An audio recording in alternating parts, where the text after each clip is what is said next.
not very many people know about Joshua Glover. And I think that having that statue, having that image, having this in a place where it could be seen, where classes can come, where individuals who live in the neighborhood can know the history of their neighborhood and can know that someone like Joshua Glover, coming all the way from the south, making his way to the north of Toronto and then returning to Etobicoke Lakeshore, because oftentimes we don't think of Etobicoke as a place where people of African descent have made their mark. So a lot of people don't know that when I was doing some classes at OCAD, I actually failed my sculpting class because everything I did was a bust. But puns aside, making this monument was a tremendous feat, not only for myself, but also for the city of Toronto. And for those who don't know, I'm Quentin Vassetti, and I made the Joshua Glover Monument. I'm coming for everything that's mine. Life has prepared me for this time. Out of the darkness, I'll still shine. New love, new love, new life. I'm coming for everything that's mine. I got the idea for the Joshua Glover Memorial as part of a larger project called History and Art in the Parks. And this idea came out of a visit that I had to a lakeshore park in Penetanguishene, Ontario.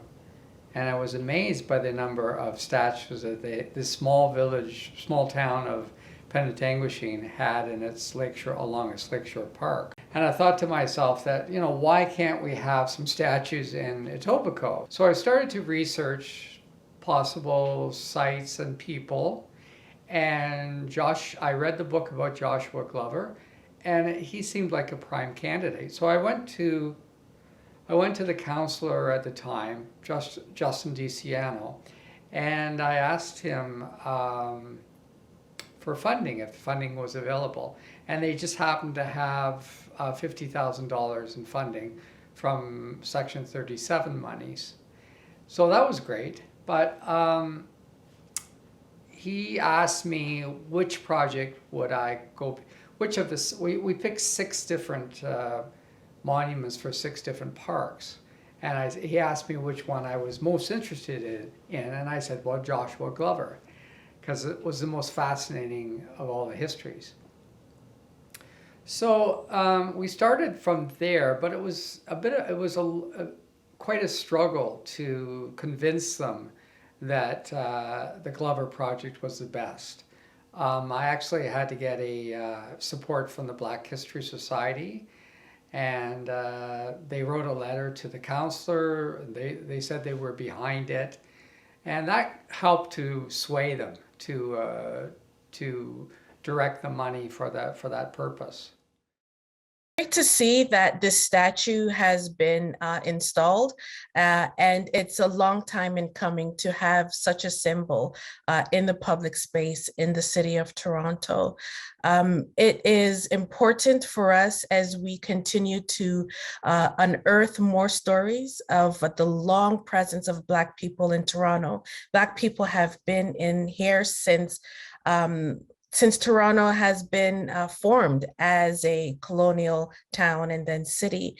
So there's a long presence here. And so to have the statue mark public space, to recognize this long history, something that is something of permanence in recognition of a Black history and Black life in Toronto really it's symbolic, it's meaningful, it's impactful, and it is important and much needed. And so I look forward to seeing many more endeavors in regards to public art that help to mark the space and acknowledge the presence and the life of Black people in Toronto, in Canada, and by extension in Canada, and in the province, and by extension in Canada as well. Well, it's about time.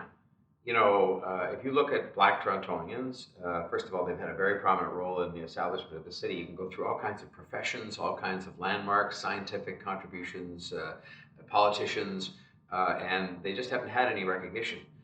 Those are I'll call it the homegrown people who are our own, flesh and blood Torontonians. And so I think it's time, as part of just, being the most diverse city in the world, to learn and see things of our own history that are important.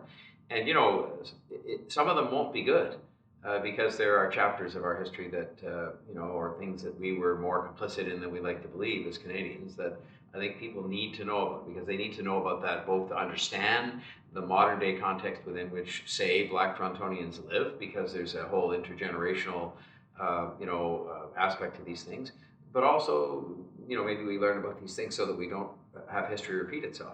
The Joshua Glover Monument comes in at a very important time. It comes in at the tail end of the UN decade of people of African descent, and it comes during a time period where people are upset, people are fed up, people are tired of being excluded from the landscape and being excluded from history. Monuments are technofossils, and what I mean by that, a technofossil is any human-made object that will surpass a human lifespan, right? But that human object that was made also contains data, contains information, contains stories. And so the Joshua Glover Monument contains not only his story of his experience, but also the story of the community that he was in, which was Etobicoke, and then the story of the Montgomerys, the story of all the people that he worked with, all the allies who helped feed him, the abolitionists. It took a long, long time for the whole process to see an end. There was a lot of, they dragged their feet quite a lot. This is my first time working with the City of Toronto bureaucracy. It was terrible. It was just terrible. They'd forget about me. They wouldn't update me on what was happening. We also had to work with, because we wanted a few different sites that we were looking at, we were working with Toronto Region Conservation Authority. They were terrible also. They lost the file. They forgot about things. So, I was like constantly phoning, asking. It was a real struggle to get them to keep on top of it. But in the end, the city really came through. In fact, as we're seeing with statues being pulled down and streets being renamed, a lot of public art has been harmful to Black and Indigenous communities. There's a need for more than just communication and discussion. There needs to be representation from the BIPOC communities. Amazing scholar Charmaine Nelson spoke on how there is a psychological effect when the representation is not there. And we see that in the city of Toronto. We see that when we talk about Black Lives Matter. We see that when we talk about Black Futurities and Black Future Month and all these different things. We see that need for people to see themselves valued, and it's unfortunate that the city, those who were in the city power for a very long time, didn't see that value and didn't realize how not including people in representation was an act of erasure, as Charmaine Nelson has pointed out. And so this monument is a step towards undoing that erasure and adding some of these voices into the trajectory. This continuing understanding that knowledge is power, and that is a thing that sets us free from the shackles of oppression, of anti-Black racism. And so in that moment when I stood there, staring at Mr. Glover's face, I just felt this wave of hope wash over me. And the fact that the wind was blowing so strong, I really felt that was the ancestors just showing their presence. The public nature of art reflects the goals and objective and the desire to ensure that in public places and public spaces, art reflects a sense of time, a sense of being, a sense of well-being, a sense of transformation that really helps us to validate, to focus our attention on the future and reflecting on our past, but also really speaks to a place of comfort and a restful place in our heart. So public art is about who we are.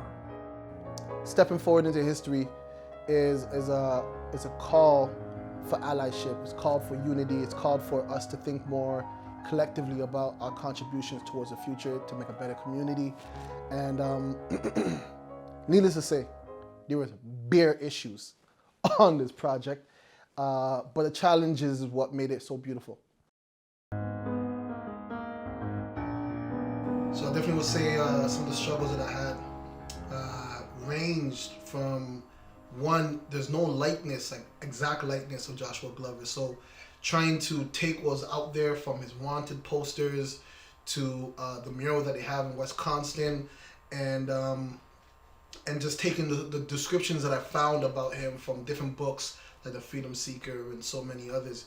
I really wanted to compile and compose an idea of Joshua Glover, you know, and that was one of the first challenges. And funny enough, and to be honest, actually originally I didn't even want to do the piece, you know. I thought representing something that was about the slave narrative was not something that I felt compelled to do. And so, yeah, literally the ancestors woke me up. I was sleeping and I felt like someone just boxed me out of my sleep, you know. And I tried to go back to sleep, and in my dream, that's where I saw the vision for stepping forward into history. And literally I saw Joshua Glover, or what I felt like was the presence of Joshua Glover, stepping through a portal. And that same pose, he just stood there and posed, you know, and was just looking out into the future. And that's kind of like what I was trying to capture. I was excited when Quentin reached out to me looking for information on Black settlers in Etobicoke. And he had shared a little bit about what he was hoping to undertake. Again, in a lot of these stories, a lot of these local history stories, we don't often get to see the representation of Black people in these stories. And so, you know, in helping to share some of this information with Quentin for this project, I undertook to look at a number of documents, including the census records, some newspapers, looking at some past research that had been done previously through the Etobicoke Historical Society as well, and sharing some past materials such as Joshua Glover's story, a story that I shared a little bit about in my book on Emancipation Day commemorations in Canada. And so, you know, it was able to pull together some of these fragments of stories and pull them together to provide an overview of the Black residents and Black settlement in Etobicoke, which then culminated to this phenomenal project. So this is something I'm still learning, is like when you're working in a 3D program, you get like these interior intrusions, and like I have to like figure out how to bool it out, because otherwise when you 3D print it and then wax print it, it creates these interior things that shouldn't be there, you know, because ideally you want this whole thing to be smooth, because then you're wasting material. So this is a learning lesson for me of things I need to be paying attention to. Well, we're going to boil it down already. Because like, yeah, we have this hole here, and this is like a waste of material, essentially. Like I should have sealed that part. Essentially, the issue was I haven't done bronze casting since I graduated from OCAD University, so in my undergrad, which was almost 6-7 years ago. So I didn't really know where to go to get this bronze casting done. And we were looking everywhere, like literally global wide, from UK to across America to a couple places in Alberta and Quebec. But of course, due to shipping and all the uncertainties, once ArtCast opened the doors, it was, you know, it was just like, yeah, this is meant to be. And it was like heaven doors opened up. Too, but like aesthetic, I think it looks really good as much as it would be paper thin, but I always have difficulty with it. But to me, this is reminiscent of almost being stone carved. Yeah, the connection with the Book of the Arm. This is gonna eat at me, you know what I mean? But then it's gonna inspire me to continue to be better, you know what I mean? So even though this is a masterpiece in itself, and it's always gonna be there, for eternity, essentially. It's like a reminder that like I still have room to grow, you know. And this is like yeah, the Da Vinci piece, you know. It's like Mona Lisa. Mona Lisa wasn't a perfect painting. I created 3 versions of what I thought would be scalable and doable, and they decided to go with the most expensive one.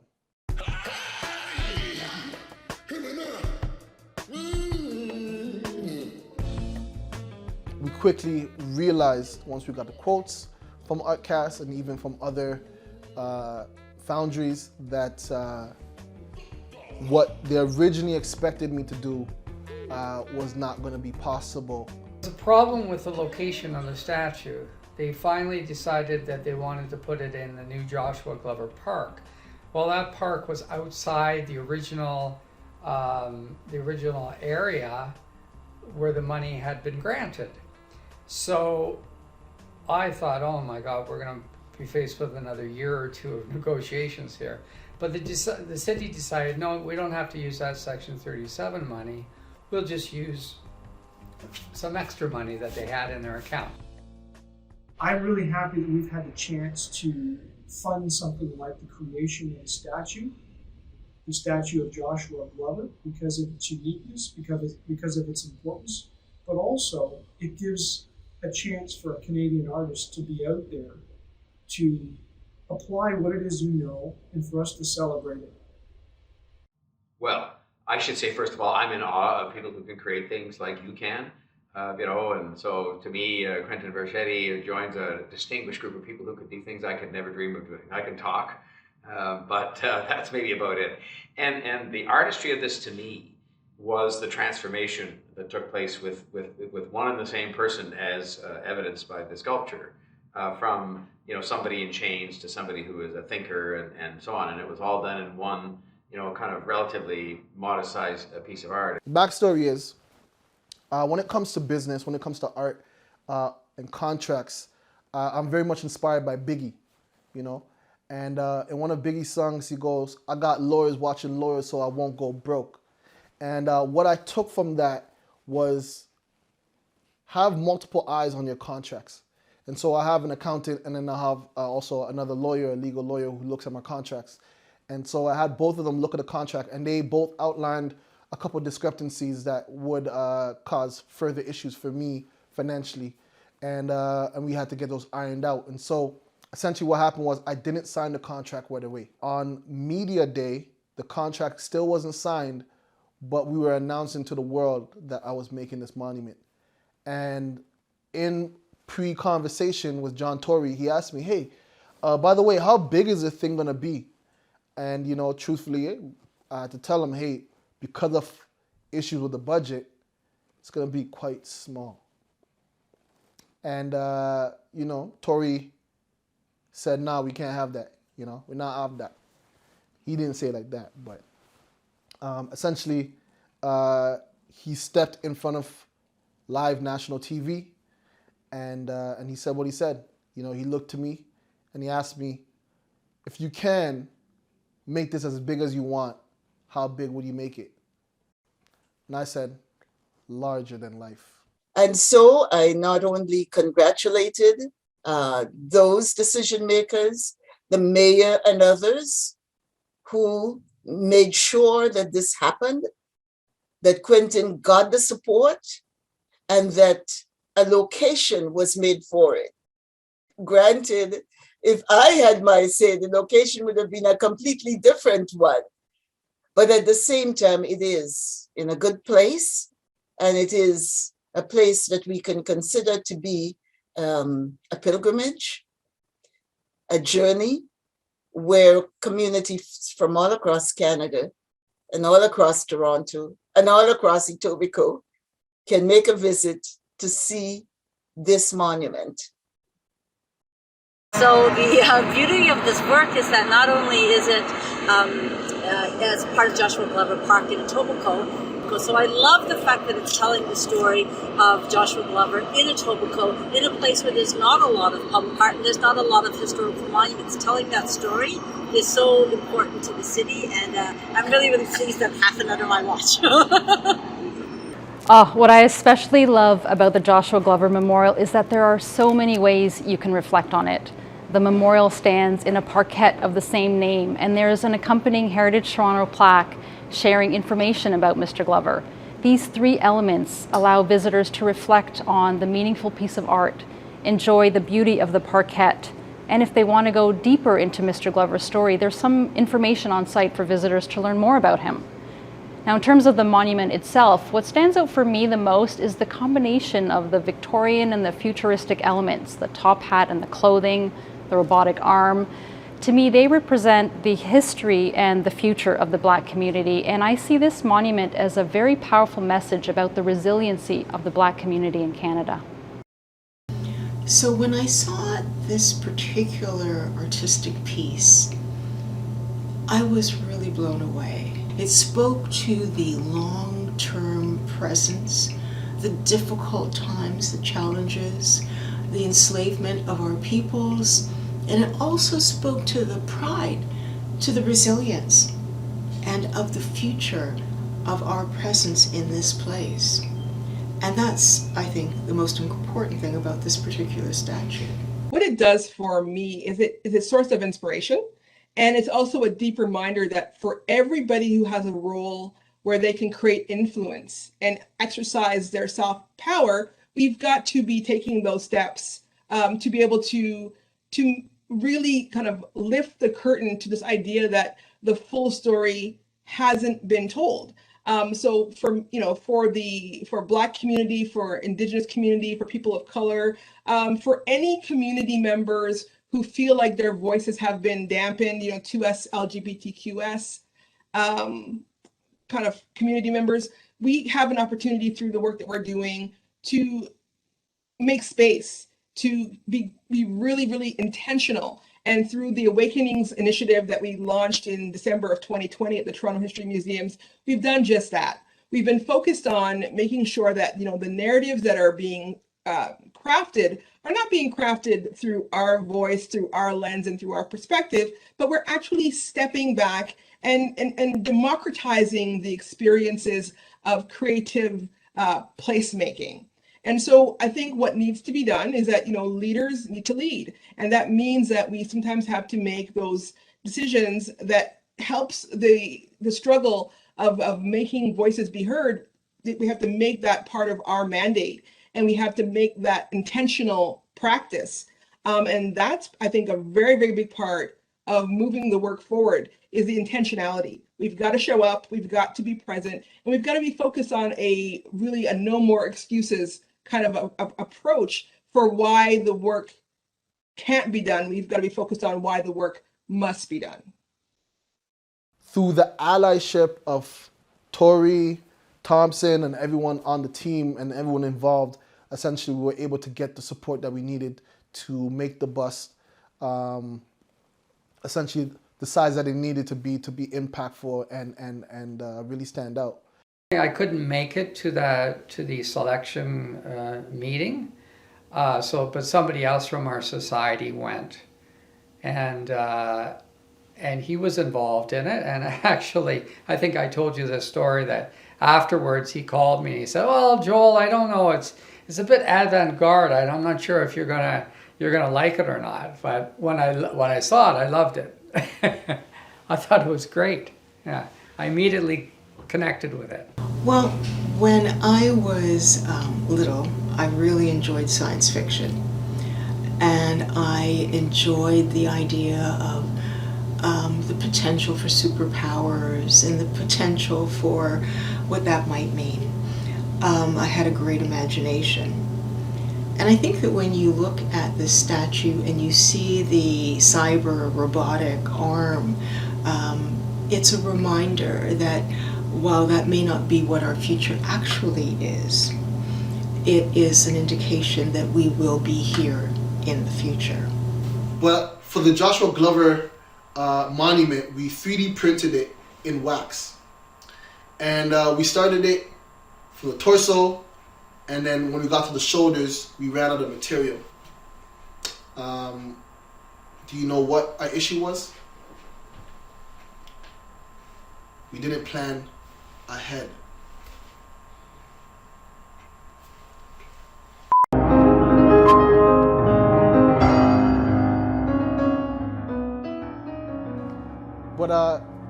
But thinking ahead though, one of the issues was it was good that I was working in 3D, because a lot of the issues that I ran into form-wise was able to be solved before we went into casting.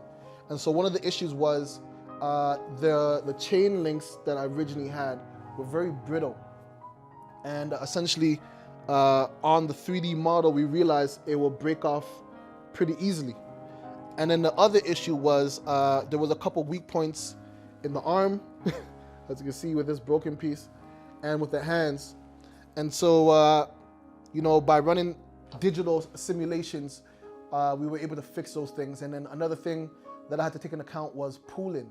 And pooling is when precipitation sits on a sculpture or object for too long, and it kind of starts to erode or rust and cause issues with the sculpture or with the public art piece.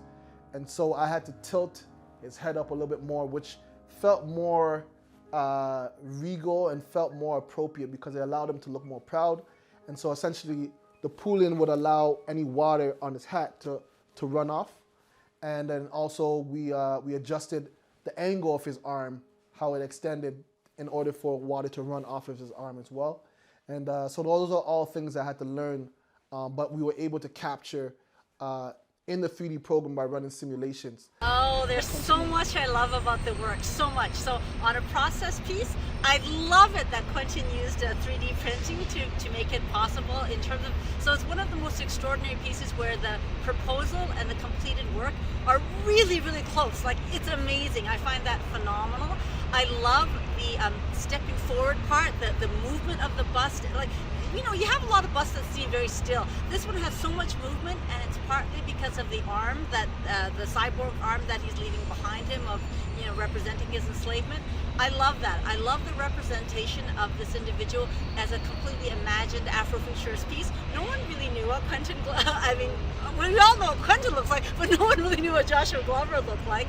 And so the fact that Quentin's imagined him as a Victorian with the hat and these flowers and touching these papers, I love everything those pieces, those symbolic pieces represent. But I just most of all love that there's such a forward momentum and such leaving the past behind, but acknowledging it, recognizing that it's there.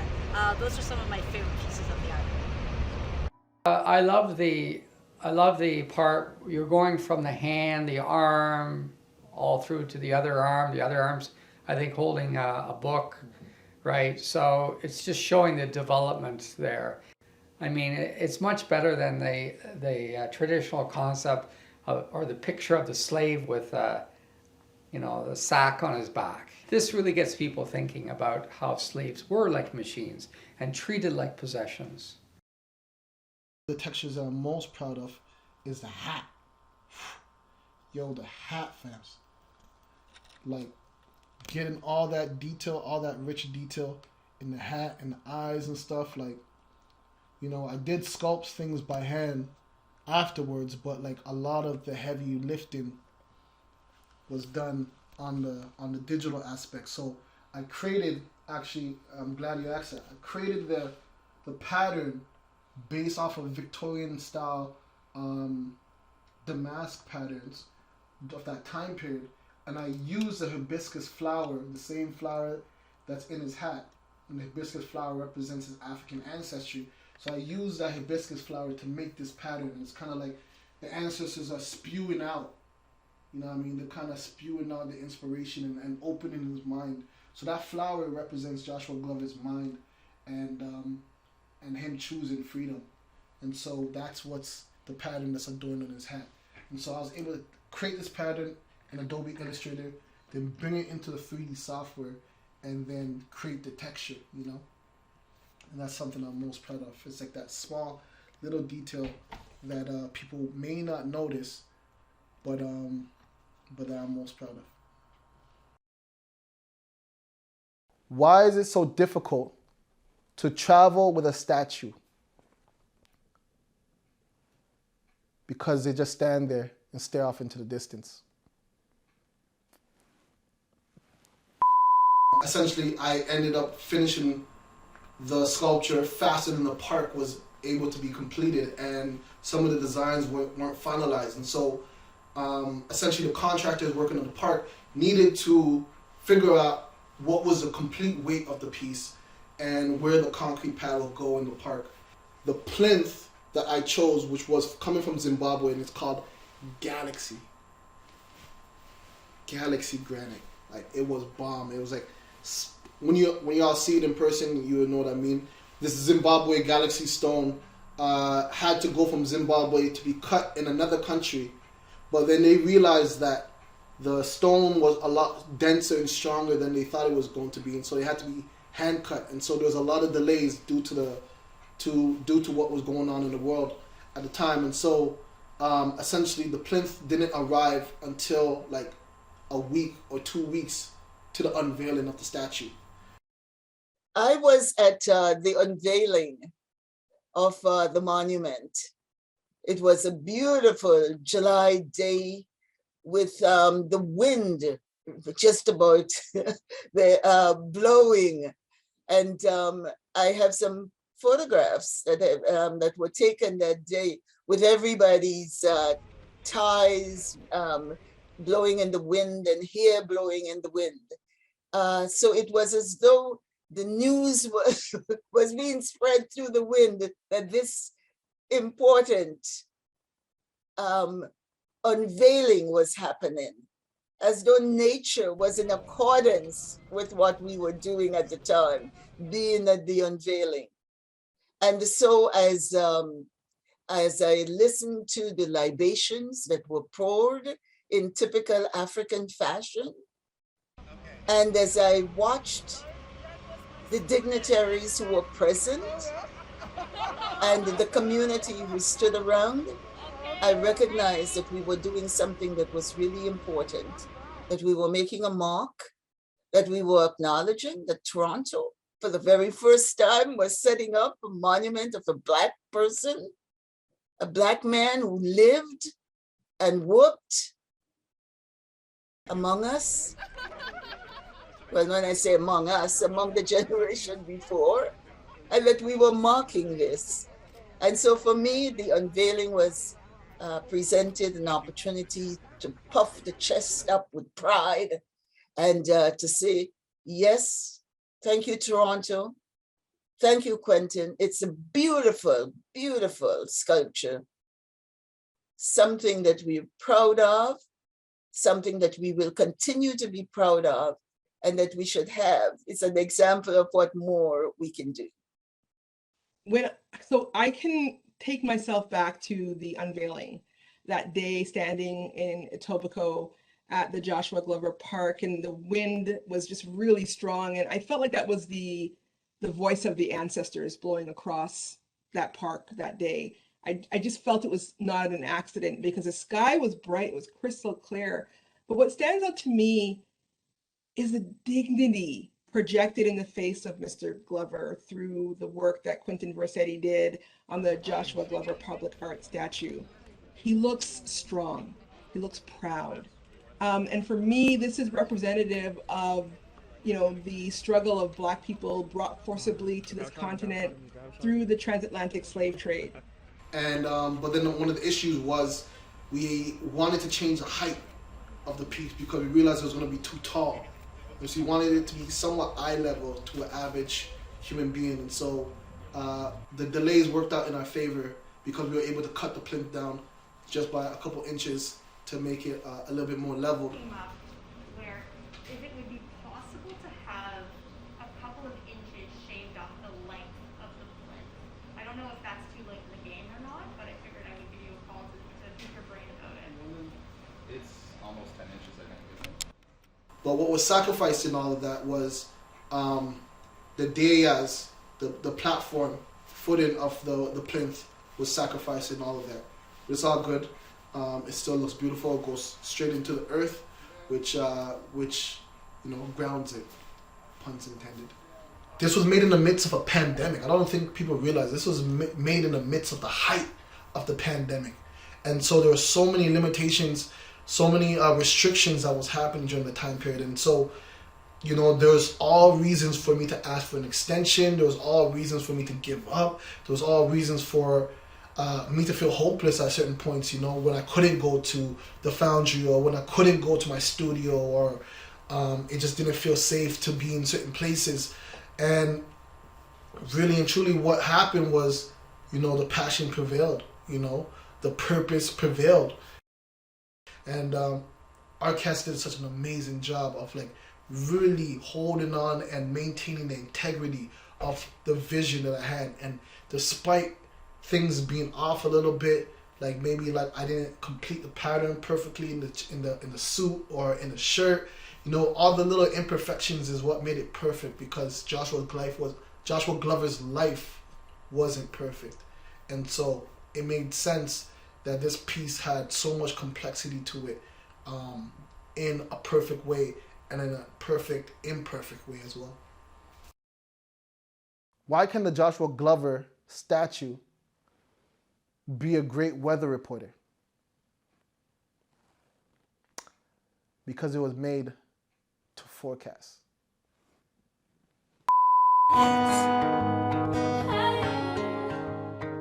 I usually speak about the Sankofa moment.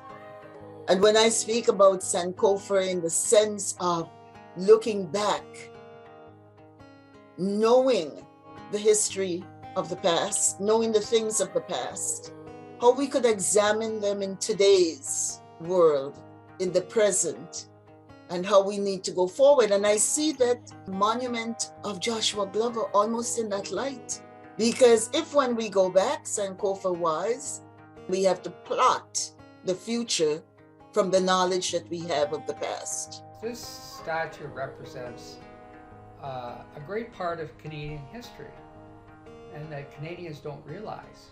In fact, the fact that, you know, Quentin's is the very first commission work of a Black artist, of a Black historical figure in Toronto, that's poor. That's nothing to be, in terms of it being, you know, 2021, that's a hard thing, that there's so much erasure of history. And I have to say, as a woman, knowing how few sculptures there are of women in the city, you know, there's all these missing streams. So I love that it's the start of beginning to bring a whole bunch of stories and narratives into public space, so that people understand that history and stories are created by all kinds of people, not just men, not just white men. It's also a deep reminder that for everybody who has a role where they can create influence and exercise their self-power, we've got to be taking those steps to be able to really kind of lift the curtain to this idea that the full story hasn't been told. So for Black community, for Indigenous community, for people of color, for any community members who feel like their voices have been dampened, you know, 2S, LGBTQS, kind of community members, we have an opportunity through the work that we're doing to make space, to be really, really intentional. And through the Awakenings initiative that we launched in December of 2020 at the Toronto History Museums, we've done just that. We've been focused on making sure that, you know, the narratives that are being crafted are not being crafted through our voice, through our lens, and through our perspective, but we're actually stepping back and democratizing the experiences of creative placemaking. And so I think what needs to be done is that, you know, leaders need to lead. And that means that we sometimes have to make those decisions that helps the struggle of making voices be heard. We have to make that part of our mandate, and we have to make that intentional practice. And that's, I think, a very, very big part of moving the work forward, is the intentionality. We've got to show up, we've got to be present, and we've got to be focused on a no more excuses kind of approach for why the work can't be done. We've got to be focused on why the work must be done. I want people to grasp this idea of like the best way towards a better future is to work together. It's towards this idea of allyship. and this whole project wasn't possible without allyship. The fact that it took almost 10 years to get approved by the city is remarkable in good and bad ways. The fact this is the first monument of a person of African descent in Toronto is a double-edged sword. You know, it's bittersweet. Because in Queen's Park alone, fams, in Queen's Parks alone, there are at least 14 monuments of colonial and Confederate representation. In Queen's Park alone, there are more representations of oppressive figures than there are monuments of people of African descent in all of Canada. And so the fact that this, in the 21st century, is the first monument in Toronto speaks to systemic racism and so much more work that we have to do here in our city and in our country to have equal representation. And the reason why this representation is important is because we can learn from the past. This is what the Sankofa element is all about. We can learn from the past, we can learn from the previous mistakes of previous civilization, but also learn from the attributes and the virtues of different leaders, of different people who stood up to make a change. And the biggest thing that Joshua Glover did was expand our imagination, expand how we were looking at Black people at that time, expand how we understood racial relations at that time. You know, Joshua Glover had one of the first interracial marriages in the city of Etobicoke in Toronto, and it was approved. He didn't do it once, he did it twice. And that spoke to the community changing at that time, and the fact that the community were allies for him when he was going through hard times. If you learn about his story, you know that he was accused of harming someone in his old age, and the Montgomery family came to his defense. So all that to say, I really want people to think about how can we work together to share more stories, to create more representation, to continue to build towards a better future that we can all be inspired by. So at the national level, we can look to bring highlight to history within this country and unique stories. Plenty of Indigenous history, there's the history of the settlers, and in particular of Black Canadians. Whether they came a long time ago, as Joshua Glover did, or they came in more contemporary times, these are all people that shaped our identity. At the provincial level, they are the controllers of the school curriculum.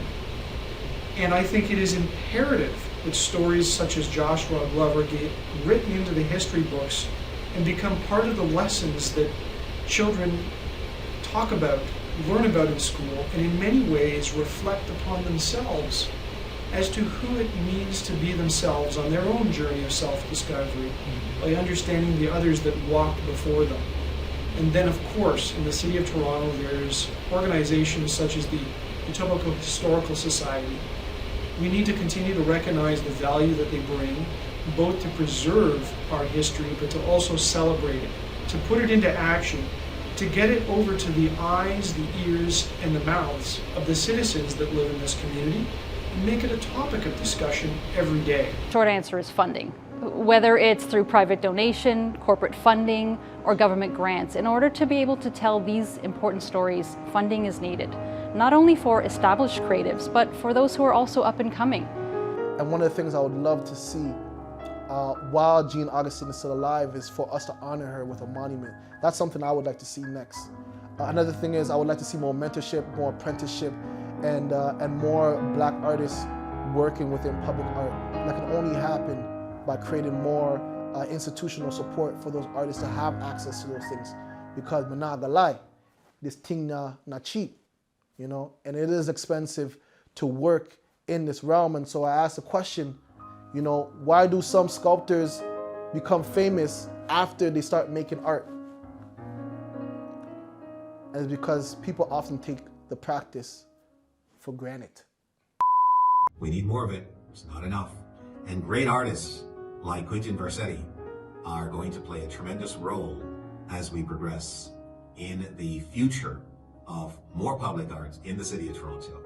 Because if we're going to be the most inclusive city in the world, that is going to require us to understand each other better, to understand the perspectives that as seen through the eyes of people that are not like us, whoever we are. So in my case, I'm a white man, and it's important that I should see history and see the world and see what's happened and see what's happening to people through eyes other than my own. And I would think that it would be not smart. It wouldn't be as meaningful to have a piece of public art in honor of Joshua Glover commissioned by an artist who was not a black man or woman. Why? Because that story and what it represents in terms of the good and bad parts of our own history is something that is best seen through those eyes of someone who can perhaps appreciate better than I can, as hard as I might try, what that history means, in the heart and the soul of somebody today. All these years later, it still means something in the context of the good and the bad. Some of the good results that happened because it was Canada, but some of the things that even we might have to be doing some explaining about in terms of why, for example, slavery was allowed to go on here, for as long as it did. So I just think that it's important we seek these people out, because the essence of what makes Toronto special and different is that we don't seek to sort of say, well, look, put your stories aside and just become like one of the rest of us here and we're all going to be, the same. We say, no, become like the rest of us in the context of being a contributing Canadian, but we think that the way you can best contribute the most is by being who you are and bringing with you what you bring from your generation and from before, and that we all try to understand that together and sort of take the lessons of that and make something of it that's very special. People will see the piece and see aspects of themselves in it. No matter what your gender is, no matter where you're from, no matter what your walk in life is, we all are plants who go through transitions, no matter what that transition looked like, no matter what forced that transition to happen. I want us to recognize, just like Joshua Glover made a decision to transition to be more than his circumstances, I want people to realize that they themselves, no matter what you're going through, no matter how big or small they may be or may seem to others or to yourself, I hope you see that you too can step forward into history. And that's what I want to leave people with.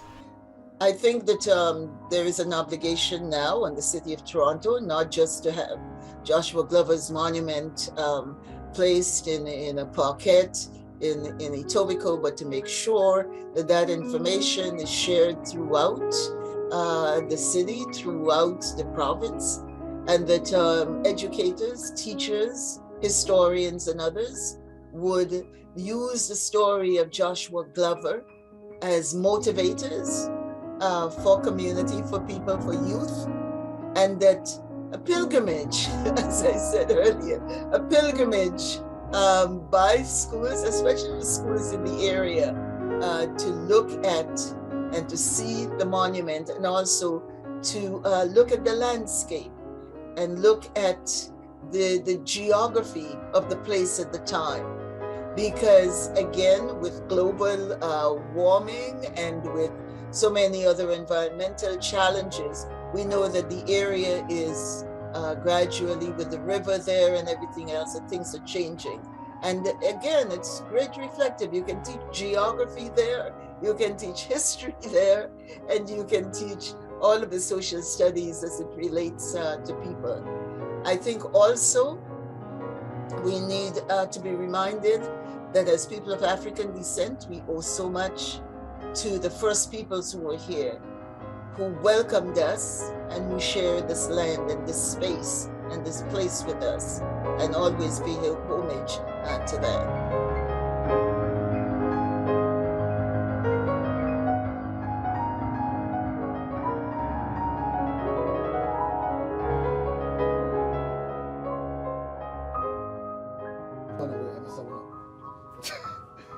Do you know what the name of Brown's grandmother is? Patina. Couldn't Patina, it's old, ages.